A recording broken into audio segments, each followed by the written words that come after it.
हे आहेत मुंबई पोलीस. हा पोलीस अधिकारी विद्यार्थ्यांना धमकी देतो की पुन्हा जर तुम्ही इथे दिसला तर 50 ग्रॅम पावडर तुमच्या खिशात टाकेन, तुमचं अख्खा आयुष्य बर्बाद होईल, परत तुम्हाला जामीन सुद्धा भेटणार नाही. कसम से घर पे इधर वापिस अगर किधर मिला नहीं नहीं नहीं तो नहीं फिर मेरे साथ बेकार आदमी नहीं बिल्कुल नहीं बिल्कुल मैं डायरेक्ट 50 ग्राम पाउडर डाल देगा कि जेब में। अरे नहीं नहीं हाँ, नहीं फिर गया क्या जिंदगी गया।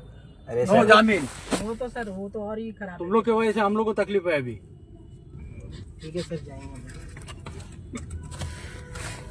मैं तो मालूम पड़ा कि फिर घूम के आ गए नहीं नहीं नहीं तुम लोग को। याचा अर्थ स्पष्ट आहे की याच्या आधी असेच खोटी गुन्हे दाखल करून यांनी अनेक निरपराध लोकांना गुन्हेगार ठरवलंय आणि खऱ्या गुन्हेगारांना यांनी सोडून दिले.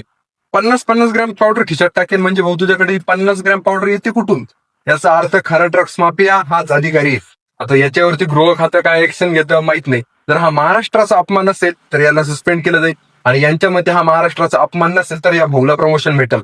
पण या व्हिडिओ खाली सुद्धा आहे ना भक्त आहे ना हसायचे इमोजी टाकतील, कारण अजून हे भक्तांपर्यंत पोहोचलेलं नाहीये.